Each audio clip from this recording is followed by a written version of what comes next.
আপনাদের আবারও স্বাগতম আজকের আরেকটা নতুন ক্লাসে।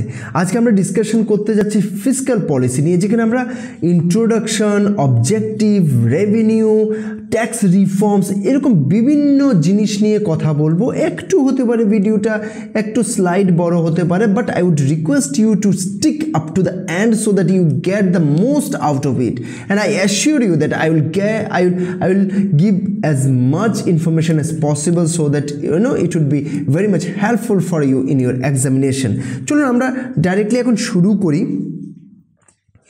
প্রথম যদি আমরা কথা বলি যে ফিসক্যাল পলিসি জিনিসটা কি, ঠিক কি না, তো সেটাতে আমরা একটা জিনিস আসে যে সেটা এমন একটা পলিসি যেখানে গভর্নমেন্ট ওনাদের স্পেন্ডিং হোক, স্পেন্ডিং লেভেল হোক অথবা ট্যাক্স রেটস হোক, এগুলোর উপরে ওনারা কন্ট্রোল আনতে পারেন, অ্যাডজাস্ট করতে পারেন, বাড়াতে কমাতে পারেন।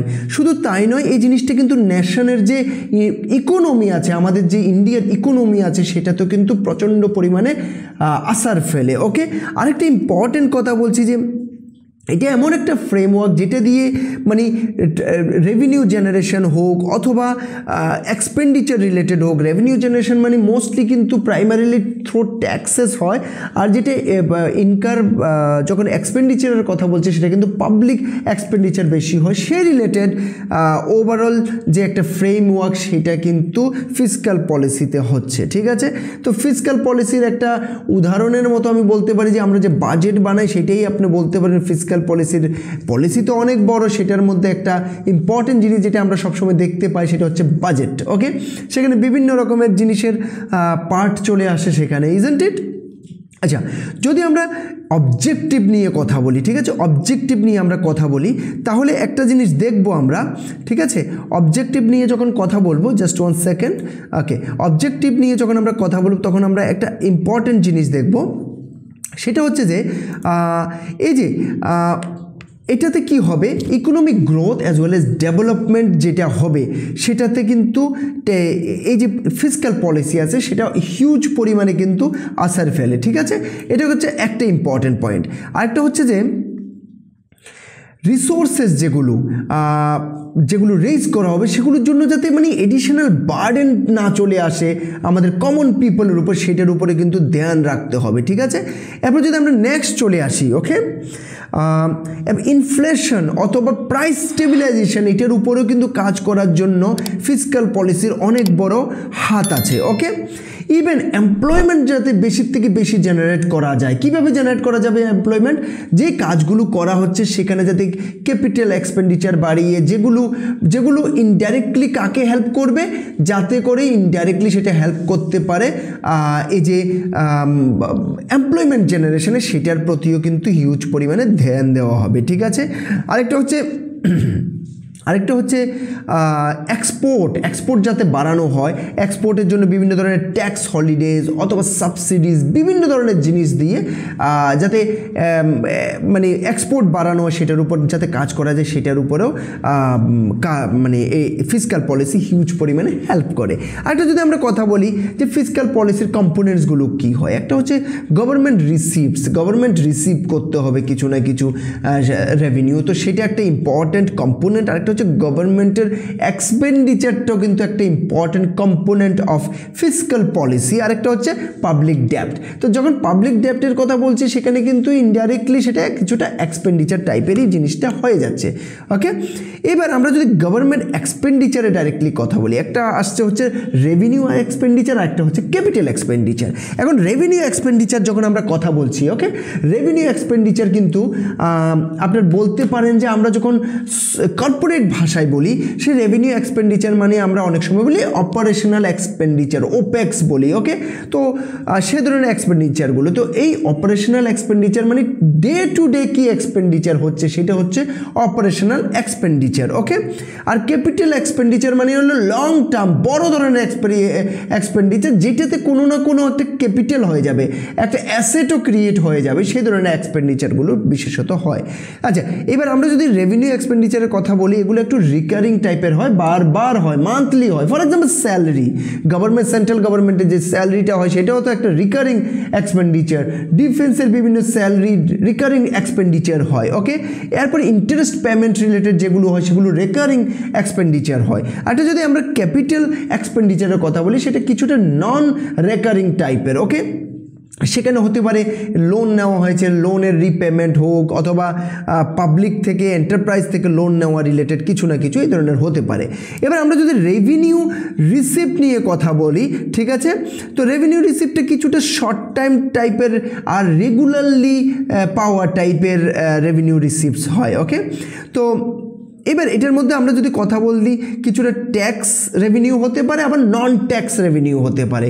ট্যাক্সের দ্বারা রেভিনিউ কালেকশন অথবা নন ট্যাক্সের দ্বারা রেভিনিউ কালেকশন এই ধরনের হতে পারে। এখন পাবলিক রেভিনিউ যখন বলা হয় তখন সেটার মধ্যে কিন্তু গভর্নমেন্টের ট্যাক্স, ডিভিডেন্ড এই ধরনের বিভিন্ন জিনিস থাকবে। ওকে, বিভিন্ন জিনিস সেখানে ইনভলভ হবে। ওকে, আবার শুধু তাই নয়, বিভিন্ন ধরনের অ্যাডমিনিস্ট্রেটিভ অ্যাক্টিভিটি লাইক ফাইন, ফিজ এইসবের থেকেও কিন্তু গভর্নমেন্ট রিসিভ করে ওনাদের রেভিনিউ। ওকে, এবার আমরা একটু ট্যাক্সে চলে আসি। ট্যাক্স এমন একটা জিনিস হচ্ছে যেটা একটা কম্পালসারি জিনিস, এটা পেমেন্ট করতেই হবে। ওকে, আর ট্যাক্সের বদলে কোনো বেনিফিট কিন্তু সিটিজেন চাইতে পারে না গভর্নমেন্ট থেকে, কারণ গভর্নমেন্ট ওই ট্যাক্সটাকে মানে ডাইরেক্টলি কোনো বেনিফিট চাইতে পারে যে আমি ট্যাক্সটা দিচ্ছি, আমি 2000 টাকা ট্যাক্স দিচ্ছি, আমাকে অমুক টাকা অমুক জিনিস দিয়ে দিন, এরকম চলে না। ওকে, আরেকটা হচ্ছে এই যে বিভিন্ন পাবলিকের যে স্পেন্ডিংগুলো আছে সেটার উপরেও কিন্তু বিভিন্ন ধরনের ট্যাক্স আসতে পারে। ওকে, টাইম টু টাইম। ওকে, এবার যদি আমরা আরেকটা জিনিসে চলে যাই, মেথডস অফ ট্যাক্সেশন, এটা খুব ইম্পর্টেন্ট যে ট্যাক্সেশনের মেথড কি হতে পারে। একটা হতে পারে প্রোগ্রেসিভ, একটা হতে পারে রিগ্রেসিভ, আরেকটা হতে প্রপোর্শনাল ট্যাক্সেশন। ওকে, প্রোগ্রেসিভ মানে কি হচ্ছে, ধরুন আমার হিসাবে আমি এক্সাম্পলটা দিই যে আমার এখন আয় হচ্ছে 2 লাখ টাকা, তো আমার যখন 5 লাখ টাকা হবে আমি এখন ধরুন 1% করে সুদ ট্যাক্স দিচ্ছি। আমার যখন 5 লাখ হবে আমার আয় তখন কিন্তু আমি হতে পারে 5% করে দিতে হবে। এটা জাস্ট একটা উদাহরণ, please don't take it like এইরকমই পার্সেন্টেজ হয় এমন নয়। এবার ধরুন আমার 10 লাখ হয়ে গেছে, আমি তখন 8% ট্যাক্স দেবো। তো এটা হচ্ছে প্রোগ্রেসিভ। আরেকটা হচ্ছে রিগ্রেসিভ। এখন প্রোগ্রেসিভে দেখুন খুবই লাভ, এটা প্রফিট আর লস যদি দেখি, এখানে প্রফিটটা কিন্তু পুয়ারদের জন্য, ইজন্ট ইট? ওনার যদি আয়টা কম থাকে, আমার যদি এখন ফর এক্সাম্পল আমার 5 লাখ পর্যন্ত আয়, আমার গভর্নমেন্টকে কোনো টাকাই দিতে হবে না, কোনো ট্যাক্স দিতে হবে না। তার মানে যেনাদের আয় কম আছে ওনাদের জন্য কিন্তু প্রোগ্রেসিভ সিস্টেমটা খুবই ভালো। আরেকটা যদি আমরা কথা বলি রিগ্রেসিভ, ঠিক এটার উল্টাটা। তার মানে যারা যত বেশি আয় করবে ওনাদেরকে কম ট্যাক্স দিতে হবে। ওকে, তো এরকমও কোথাও কোথাও ইউজ হয়, কারণ কিছু কিছু দেশ আছে ওনারা চায় যে আমি এমন মানুষ তৈরি করব যে বেশির থেকে বেশি আয় করবে, কারণ তুমি ট্যাক্স যদিও পাচ্ছেন না ওনারা, তাতেও কিন্তু অন্যভাবে ইনডাইরেক্টলি দেশের ইকোনমি কিন্তু গ্রো করছে, জিডিপি গ্রো করছে। তো এই জিনিসটা এক দেশের একরকম সিচুয়েশন হয়। আমাদের হিসাবে যদি দেখি, ইন্ডিয়ার হিসেবে আমরা যদি রিগ্রেসিভ নিয়ে নিই তাহলে আমাদের পুয়াররা কিন্তু বহুত বুড়া হালে পড়ে যাবে। তো আমাদের জন্য কিন্তু প্রোগ্রেসিভটাই সবচেয়ে বেশি ভালো আজকের হিসেবে, আর সেটাই চলছে।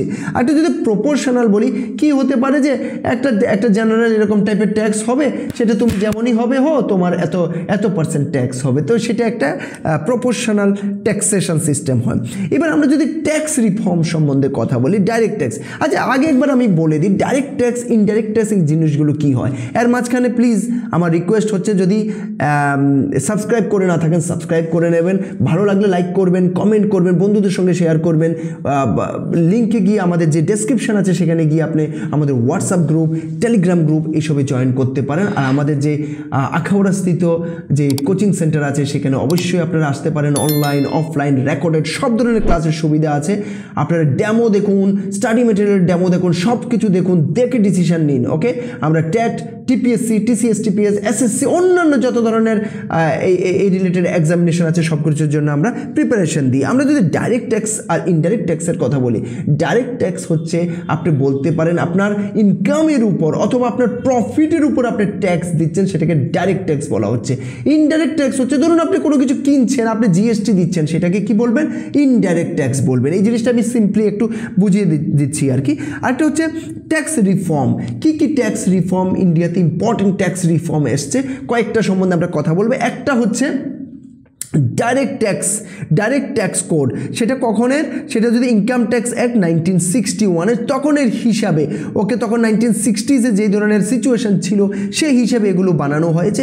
গত এত বছরে ঠিক আছে অনেক চেঞ্জেস এসছে, সেই হিসেবে অনেক কিছু চেঞ্জ করা উচিত, সেই হিসেবে অনেক কিছু চেঞ্জের জন্য অনেক চেঞ্জেস অলরেডি বিভিন্ন প্রায় 700 সেকশন আছে আমাদের রিফর্মে, সেগুলোর উপরে অনেকগুলো কাজ হয়েছে 2009 থেকে অনেক কাজ হয়েছে। আর এরপরে কি করেছেন, একটা ট্যাক্স ফোর্স বানানো হয়েছে headed by mister Akhilesh Ranjan, okay, Akhilesh Ranjan, ওনার সঙ্গে মিলে একটা ট্যাক্স ফোর্স বানিয়ে ওইটার উপর কাজ করা হয়েছে। তো সেখানে কি করা হয়েছে, ওনারা একটা সাবমিট করেছেন কিসের, একটা legislation for new direct tax code, DTC, direct tax কোডের জন্য ওনারা একটা লেজিসলেশন সাবমিট করেছেন, ওনাদের draft legislation I should say, and it was in August 2019, okay, August 2019। এবার সেটার মধ্যে কি কি ছিল, সেটার মধ্যে একটা ছিল হচ্ছে কর্পোরেটের জন্য যাতে 25% ট্যাক্স স্ল্যাব দিয়ে দেওয়া হয়, আর সেটা লোকাল হোক ইন্টারন্যাশনাল হোক সবগুলোর ক্ষেত্রে সেম হবে, ওকে, এই ধরনের একটা ছিল। আরেকটা ইম্পর্টেন্ট ছিল হচ্ছে স্টার্টআপদের জন্য যাতে ফ্যাসিলিটি দেওয়া হয় স্পেশালভাবে, সেটা এখন অলরেডি লাগু হয়েছে, সেই ধরনের জিনিস কিছু কিছু চলছে। আরেকটা হচ্ছে লিটিগেশন ম্যানেজমেন্ট ইউনিট, যাতে বিভিন্ন যে লিগ্যাল কেসেস বাগেরা হয় সেটার জন্য যাতে আলাদাভাবে একটা ইউনিট দেওয়া হয়, এতে কিন্তু দেশেরই লাভ। আপনার যখন এই ধরনের মানে ল রিলেটেড যত প্রবলেম হচ্ছে ট্যাক্সকে মাঝখানে রেখে, সেগুলো যদি যত তাড়াতাড়ি সলিউশন করা যাবে গভর্নমেন্টের কাছে, তত তাড়াতাড়ি রেভিনিউ আসবে, আর সেটা দেশের জন্য উপকার, ওকে। আবার ওনারা সাজেস্ট করেছেন একটা মেডিয়েশন টেকনিক যাতে মাঝখানে ঢুকানো হয়, যাতে করে কোনো একটা ট্যাক্স পেয়ার যদি কোনো কিছু পেমেন্ট করতে চাইছেন, মাঝখানে যাতে একটা মেডিয়েটর থাকে, ওনারা যাতে সেটেলমেন্টটা করে নিতে পারেন। আরও একটা সুন্দর জিনিস, এটা খুবই সুন্দর জিনিস, এতে কি হবে, ট্যাক্স কিন্তু ইজিলি কালেকশন করা অনেক ইজি হয়ে যাবে, ওকে। এবার আরেকটা সুন্দর রিফর্ম, ডাইরেক্ট ট্যাক্স বিবাদ সে বিশ্বাস অ্যাক্ট 2020, এটাও খুবই ইম্পর্ট্যান্ট অ্যাক্ট। এটা সম্বন্ধে যদি আমরা কথা বলি, এটা একটা পার্লামেন্টে পাস করা হয়েছিল, যেখানে ওনারা কি চেয়েছেন, ডিসপিউট যেগুলো হচ্ছে, ওকে, যেগুলো কমিশনার অফ ইনকাম ট্যাক্সের কাছে এগুলো পেন্ডিং আছে, ওগুলো যাতে ট্রিবিউনাল, একটা প্রপার ট্রিবিউনাল মানে ইনকাম ট্যাক্স অ্যাপেলেট ট্রিবিউনাল, এটা যাতে আলাদাভাবে করা হয়, তাতে কি হবে, it provides an opportunity to tax payers to settle their tax disputes by paying due taxes with complete waiver of interest and penalty. এই জিনিসটা হলে কি হবে, আপনার যখন অনেকটা ট্যাক্স জমে গেছে অনেক দিন থেকে, এই রুলটা যখন এনেছে গভর্নমেন্ট অনেক টাকা পেয়েছে। এই জন্য কেন হয়েছে, যে মানুষ এটার জন্য কেস করছিল, বিভিন্ন কিছু করছিল, না আমি এটা দিতে পারবো, ওটা দিতে পারবো না, বিভিন্ন কিছু চলছিল। এতে কি হচ্ছে, আলটিমেটলি ফাইন লাগাচ্ছিল, ঠিক আছে, ফাইনটা তো আর পাচ্ছিল না, কারণ ফাইনটা লেগেই যাচ্ছে, মানুষ পেমেন্ট করছে না, মানুষ বলছে ফাইন দিয়ে আমি দেবো যখন দেওয়ার। সেই জায়গাতে যখন এই ধরনের জিনিস নিয়ে এসছে যে না ঠিক আছে তোমরা ফাইন টাইন কিচ্ছু দিতে হবে না, তোমরা তোমাদের টাকা পয়সা দিয়ে দাও, এতে কি হচ্ছে, ওনাদের এক্সপেকটেশন ছিল যে 90% of 4.83 lakh direct tax cases, যেখানে প্রায় 9.32 লাখ ক্রোড় টাকা পাওয়ার আছে, সেটা পুরোটা কি হয়েছে, সলভ হওয়ার চান্স কিন্তু বেড়ে যাচ্ছে। আরেকটা ইম্পর্টেন্ট রিফর্ম যেটা এসছে, সেটা আমি নয়, বইও বলবে, সবখানে বলা হবে, সেটা হচ্ছে ইন্ডিয়ার biggest tax reform since independence. সেটা প্রায় 17 বছর থেকে চলছিল, 2017-তে জুলাই মাসে ফাইনালি সেটা এসছে, ওকে, 1 জুলাইতে সেটা লাগু হয়েছিল। সেটা হচ্ছে গুডস অ্যান্ড সার্ভিসেস ট্যাক্স, ওকে। এটা একটা ইনডাইরেক্ট ট্যাক্স, এটা কোনো ডাইরেক্ট ট্যাক্স নয়, যেটা আমি একটু আগে বলেছিলাম, এটা একটা ইনডাইরেক্ট ট্যাক্স, যেটাকে আমি ইনডাইরেক্টলি বলতে পারি যে ওয়ান নেশন ওয়ান ইনডাইরেক্ট ট্যাক্সও অনেক সময় এই নামটাকে বলা হয়, যেখানে যত গুডস অ্যান্ড সার্ভিসেস হোক সেটার জন্য একটাই ট্যাক্স হবে, সেটা কি, জিএসটি। আমি একটা নেক্সট ভিডিও নিয়ে আসবো যেখানে আমরা জিএসটি সম্বন্ধে আরেকটু ডিটেলসে যাব, কারণ জিএসটির উপরেও কিন্তু অনেক প্রশ্ন আসতে পারে, তো সেটা সম্বন্ধে আমরা আরেকটু ডিটেলসে যাব, কারণ ডিটেলসে না গেলে আপনার বুঝতে পারবেন না, ঠিক আছে।